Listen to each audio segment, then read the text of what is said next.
బైబిల్లో ఉన్న ఎంతోమంది యేసులు ఉన్నారు. అందులో ఈ యేసు ఎవరు? ఈరోజు యేసు అని తెలుగులో, ఈషా అనే హిందీలో, లేకపోతే ఉర్దూలో, లేకపోతే ఇంకో భాషలో, లేకపోతే ఇంగ్లీష్లో చూసుకుంటే జీసస్. సో ఏ నామంలో యేసు ప్రభు పలుకుతారు? ఏ నామంలో పిలవాలి? బైబిల్లో ఉన్నది చాలామంది యేసులు, అందులో ఏ యేసు నిజమైన యేసు మీరు అంటున్న యేసు? ఎక్సలెంట్ క్వశ్చన్ అండి. యాక్చువల్గా ఎందుకు అని అంటే బైబిల్లో యేసుక్రీస్తు యొక్క సమకాలికులు కానీ కొంతమంది బార్ యేసు అన్న వ్యక్తి యొక్క మాట మనం వింటాం. 8 మంది వేరు వేరు యేసుల యొక్క యేసులను గురించి బైబిల్లో నూతన నిబంధన గ్రంథంలో ఉన్నట్లుగా కూడా మనము గమనించవచ్చు. అయితే మనము నజరేయుడైనటువంటి యేసుక్రీస్తుని గురించి మాట్లాడుతున్నాం. తన తండ్రి ప్రమేయం లేకుండా తన తల్లికి పరిశుద్ధ ఆత్మని కారణంగా పుట్టినటువంటి యేసుక్రీస్తుని గురించి మాట్లాడుతున్నాం. ఎవరైతే పొంతి పిలాతు సమయంలో అప్పగింపబడి చనిపోయి తిరిగి లేచాడో, సిలువ వేయబడి చనిపోయి తిరిగి లేచాడో ఆ యేసుని గురించి మాట్లాడుతున్నాం. These are all qualifications. ఇది క్వాలిఫై చేయడానికి అనమాట ఏ యేసుని గురించి మాట్లాడుతున్నాం. అయితే ఇప్పుడు మీరు అడిగిన ప్రశ్నలో ఇంకొకటి కూడా దాగి ఉంది. ఏమని అంటున్నారు అని అంటే, యేసు అన్న పేరు నిజానికి ఆయన పేరేనా? ఎందుకు అనంటే హిందీ భాషలో ఏమో ఈషు అని అంటున్నారు, అలాగే ఉర్దూలోనేమో ఈసా అంటున్నారు, అరబీలో ఈసా అంటున్నారు, ఇంగ్లీష్లో జీసస్ అంటున్నారు. ఇదంతా ఏంటి అన్నది మీరు అడిగినటువంటి ప్రశ్న. అయితే చాలా మంది ఈ ప్రశ్న నన్ను అడిగారు. ఏమన్నారు అని అంటే, నీ పేరు ప్రవీణ్ కదా, నేను పివీను అని పిలిస్తే నువ్వు పలకవు కదా, నీకు ఇన్సల్టింగ్గా ఉంటుంది. అలాంటిది యేసు పేరు యేసు అని పెట్టుకొని నువ్వు జీసస్ అంటే పలకడు కదా అన్నటువంటి లాజిక్ వేస్తూ ఉంటారు. అయితే ఈ లాజిక్ అడిగే వాళ్లకు అసలు లాజిక్కే లేదు అన్న విషయాన్ని ముందు చెప్తాను. ఎందుకు అనంటే, ఇప్పుడు వీళ్ళు యాక్చువల్గా యేసుక్రీస్తు పేరు, యేసు అన్నటువంటి పేరు ఏమిటి అనంటే, పాత నిబంధన గ్రంథంలో మోషే యొక్క శిష్యుడిగా ఉన్నటువంటి యెహోషువ అని ఉన్నాడు కదా, ఆ పేరే ఈ పేరు. యెహోషువ అన్నదే యెసూస్ అన్న పేరు. గ్రీకులో యెసూస్, హెబ్రీ భాషలో యెషువ, అదే అరమాయిక్ భాషలో కూడా యెషువ అవుతుంది. యెషువానే యెసు అయ్యింది. యెషువ అని అంటే యెహోవాయే రక్షణ, యెహోవా ఇచ్చు రక్షణ అని కూడా అర్థం. సో యెహోవా ఇచ్చినటువంటి రక్షణ లేకపోతే యెహోవాయే రక్షణ అన్నటువంటి అర్థం ఇచ్చేటటువంటి ఈ పేరు కాలక్రమేణా అది అరమాయిక్ భాషలో యెషువ అయినప్పుడు షా కాకుండా షా అన్నటువంటి ఉచ్చారణతో యెషువ అయ్యింది. యెషువ అన్నటువంటి పదము ఇప్పుడు మనకు తెలుగులో ఏ విధంగా అయితే డు, ము, వు, లు ప్రథమ విభక్తి అంటామో, రామ్ అన్నదాన్ని రాముడు అంటాం, ప్రవీణ్ అన్నదాన్ని ప్రవీణుడు అంటాం. తెలుగులో పురుషునికి డ ఆపాదిస్తాం. అలాగే గ్రీకు భాషలో పురుషునికి యొక్క పదానికి, పురుషుని యొక్క పేరుకు ఇస్ అన్న శబ్దాన్ని యాడ్ చేస్తారు. ఉదాహరణకు తీతుస్ ఆయన పేరు, యోహన్ యోనుస్ అవుతుంది. ఉదాహరణకు యేసు యెసుస్ అవుతుంది. డూమువులు ప్రథమ విభక్తి ఎలా తెలుగులో ఉంటుందో అలాగే గ్రీకు భాషలో కూడా మాస్క్యులైన్ జెండర్ ఉన్నటువంటి నామములకు, పురుషుల యొక్క లేకపోతే పురుష పుంలింగం ఉన్నటువంటి పేర్లకు డ మనం ఏ విధంగా తెలుగులో యాడ్ చేస్తామో, డు ఏ విధంగా తెలుగులో యాడ్ చేస్తామో, స్ అన్నటువంటి శబ్దాన్ని గ్రీకులో యాడ్ చేస్తారు. యస్సు లేకపోతే యస్సువ అన్నదానికి యస్సుస్ అయ్యింది.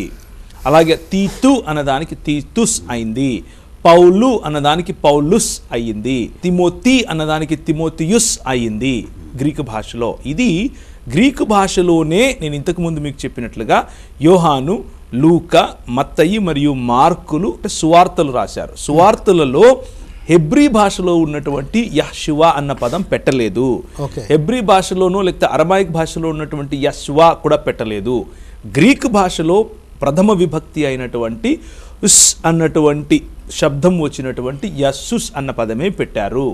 దాన్నే గ్రీక్ ఈక్వివాలెంట్ యస్సుస్ అన్న పదానికి లాటిన్ ఈక్వివాలెంటే ఇస్సుస్ అన్నటువంటి పదం. దాన్నే జర్మనులు లాటిన్ పదంలో ఉన్నటువంటి వాటిని తర్జుమా చేసే సమయంలో వారి భాషలో ఈ అన్నదాన్ని జీ అని పలుకుతారు. వాళ్లకు నాలుక అంగిటికి అతుక్కుని ఈ పలుకుతారు. నాలుకను అంగిటికి అతికించిన తర్వాతనే ఈ అని పలుకుతారు. కాబట్టే యెహోవా అన్నదాన్ని యెహోవా అని పిలుస్తారు. అందుకే జే పెడతారు. అలాగే జర్మనులు రాసిన సమయంలో ఈసుస్ అన్న పదాన్ని జీసుస్ అని పలికారు. వాళ్ళ నోరు అలాగే దాన్ని పలుకుతుంది, అలాగే వాళ్ళు రాస్తారు. అదే వ్యక్తే, అదే పేరే, కానీ భాష మారినప్పుడు దాని యొక్క ఆ భాషలో వ్యక్తీకరణ అన్నది కూడా మారింది. అయితే భావం మారింది, భావం మారలేదు. భావము అదే, వ్యక్తి అదే. ఆ వ్యక్తి గురించినటువంటి స్పెల్లింగ్ మారింది. జే రాసినప్పటికీ పలకటం మాత్రం జీసస్ అనే పలికారు. ఓకే. జే రాసినప్పటికీ పలకటం మాత్రం యెహోవా అనే పలికారు.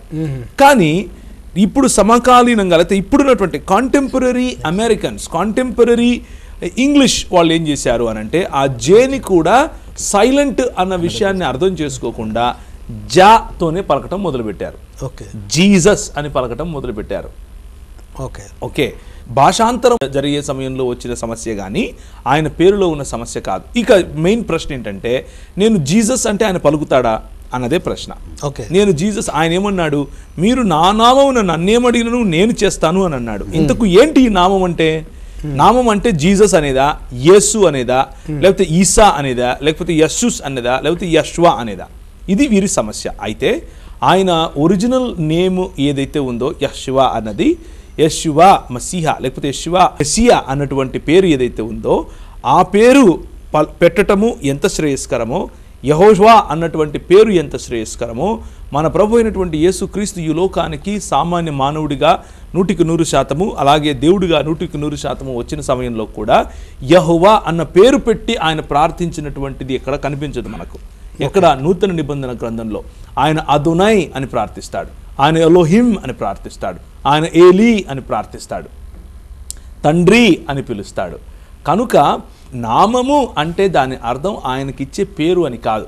దేవుడు ఒక్కడే ఉన్నాడు, ఏ సృష్టి లేదు, దేవదూతలు లేరు, మీరు లేరు, నేను లేను, ఎవరు లేరు, సృష్టి లేదు, ఆయన మాత్రమే ఉన్నాడు. ఎవరు పిలుస్తారు ఆయన్ని? ఓ యెహోవా ఇక్కడ రా అని పిలుస్తారు ఎవరన్నా? ఓ యేసు ఇక్కడ రా అని పిలుస్తారు ఎవరన్నా? పిలవరు. నామము అంటే ఏమిటి అన్న విషయాన్ని ముందు అర్థం చేసుకోవాలి. ఏంటి నామము అనంటే, బైబిల్ దృక్పథంలో నామము అంటే అర్థం ఏమిటి అనంటే, ఆయన ఏమై ఉన్నాడు, ఆయన ఉనికి ఏమిటి, ఆ ఉనికిని ప్రాతినిధ్యం వహించటానికి ఉన్నటువంటి నామము, అంతే.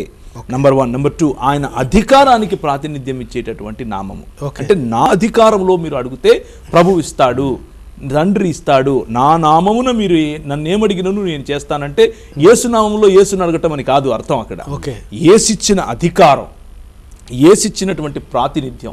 అందుకని యేసిచ్చిన ప్రాతినిధ్యం ఏమిటి మనకు? మత్తయి సువార్త 28వ అధ్యాయంలో ఆయన అన్నాడు, తండ్రి కుమార పరిశుద్ధాత్మ నామమున మీరు బాప్తిస్మ ఇవ్వండి అని అన్నాడు. అంటే నామము అన్నది తండ్రి కుమార పరిశుద్ధాత్ములుగా ముగ్గురు వేరు వేరు వ్యక్తులుగా ఉన్నటువంటి ఒక దేవుడు మనకు ఉన్నాడు అన్న విశ్వాసము. అలాగే నామము అంటే అధికారము, నామము అంటే విశ్వాసము, నామము అంటే ప్రాతినిధ్యము, నామము అంటే దేవుని ఉనికిని సూచించేది. అంతేకాని ఆయన పేరు, నా పేరు ప్రవీణ్ లాగా ఆయన పేరు ఏమైందో అది కాదు అని నా ఉద్దేశం. ఆయన పేరు కూడా అని చెప్పొచ్చు. ఎందుకు అనంటే, ఆయన నిర్గమాకాండం 3వ అధ్యాయంలో తరతరములకు ఇది మీ జ్ఞాపకార్థ నామముగా యెహోవా అన్న పేరునిచ్చాడు. యెహోవా అన్న పేరునిచ్చాడు అని అంటే కూడా అక్కడ కూడా యెహోవా అని అంటే అది ఆయన గుణవత్తం ఏమైతే ఉన్నదో, ఆయన క్యారెక్టర్, యుగయుగములకు ఏకరీతిగా ఉన్నవాడు, మార్పు లేనివాడు అని చెప్పేటటువంటి పేరు అని దాని అర్థం. అంటే 400 చిన్న సంవత్సరాల క్రితం మీ తల్లిదండ్రులకు ఎవరు కనిపించాడో ఏ మార్పు లేకుండా ఇప్పుడు కూడా అదే దేవుణ్ణి అని చెప్పటం కోసం వాడినటువంటి పదం, దాన్ని యుగయుగములకు అది ఎప్పటికీ మారనిది అని చెప్పినటువంటి ఆయన నామం అది. ఇప్పుడు ఒక ప్రశ్న రావచ్చు, నేను మరి యేసుక్రీస్తుని యేసు అనకుండా రామ అని పిలుస్తాను పలుకుతాడా, నేను కృష్ణ అని పిలుస్తాను పలుకుతాడా అనే ప్రశ్న రావచ్చు. ఇక్కడ సమస్య ఏమిటి అనంటే, మీరు బైబిల్లో ఉన్నటువంటి దేవుణ్ణి ఆరాధిస్తున్నారా, బైబిలులో ప్రకటించుకున్నటువంటి దేవుణ్ణి పిలుస్తున్నారా, బైబిలులో ప్రకటించినటువంటి దేవుని నామమును మీరు తీసుకుంటున్నారా అనేదే ప్రాముఖ్యమైనటువంటి ప్రశ్న.